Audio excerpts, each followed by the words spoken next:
Pada saat ini saya akan membagikan perenungan yang terdapat dalam Markus 10 ayat 1 sampai dengan 12 yang bertema tentang perceraian.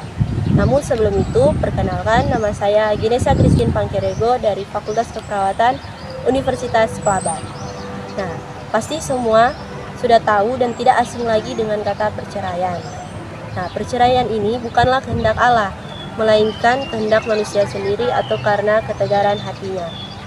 Supaya kita lebih paham tentang perceraian, kita membaca di dalam Markus 10 ayat 1 sampai dengan 12. Dari situ Yesus berangkat ke daerah Yudea dan ke daerah seberang sungai Yordan. Dari situ pun orang banyak datang mengerumuni dia, dan seperti biasa ia mengajar mereka pula. Maka datanglah orang-orang Farisi, dan untuk mencobai Yesus mereka bertanya kepadanya, apakah seorang suami diperbolehkan menceraikan istrinya? Tetapi jawabnya kepada mereka, apa perintah Musa kepada kamu? Jawab mereka, Musa memberi izin untuk menceraikannya dengan membuat surat cerai. Lalu kata Yesus kepada mereka, justru karena ketegaran hati pula, maka Musa menuliskan perintah itu untuk kamu. Sebab pada awal dunia, Allah menjadikan mereka laki-laki dan perempuan. Sebab itu laki-laki akan meninggalkan ayahnya dan ibunya dan bersatu dengan istrinya, sehingga keduanya itu menjadi satu daging. Demikianlah mereka bukan lagi dua, melainkan satu. Karena itu, apa yang telah dipersatukan Allah tidak boleh diceraikan manusia. Ketika mereka sudah di rumah, murid-murid itu bertanya pula kepada Yesus tentang hal itu. Lalu katanya kepada mereka, barang siapa menceraikan istrinya lalu kawin dengan perempuan lain, ia hidup dalam perzinahan terhadap istrinya itu. Dan jika si istri menceraikan suaminya dan kawin dengan laki-laki lain, ia berbuat zina.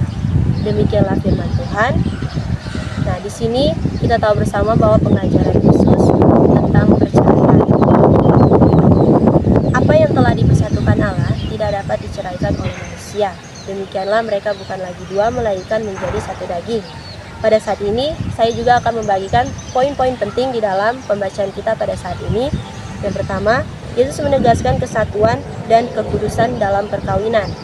Yesus mengingatkan bahwa sejak awal Allah telah menciptakan laki-laki dan perempuan untuk menjadi satu daging. Dalam ayat 6 dan 8 terdapat kata-kata ini. Artinya, perkawinan adalah rancangan Allah yang kudus yang tidak dapat diceraikan oleh manusia. Dan poin yang kedua, perceraian bukanlah kehendak Allah. Kenapa bukan kehendak Allah? Karena Yesus menjelaskan bahwa Musa mengizinkan surat cerai hanya karena ketegaran hati manusia, bukanlah dari kehendak Allah. Dan poin yang ketiga, bercerai dan kawin lagi berarti berzina. Yesus menjelaskan bahwa siapapun, baik itu laki-laki maupun perempuan, yang melakukan perceraian dan kawin lagi berarti mereka melakukan perzinahan.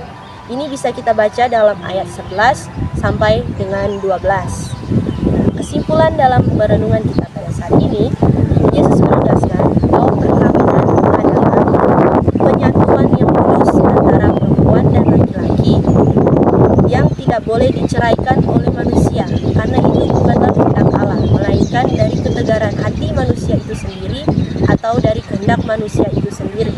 Nah, dalam perenungan ini saya akan mengajak kita semua, marilah kita hidup dan berlaku dengan kesetiaan dan menghormati kesucian dalam perkawinan yang telah disatukan oleh Tuhan Yesus, serta kita harus tetap taat kepada perintah-perintah Allah maupun pengajaran-pengajaran Yesus.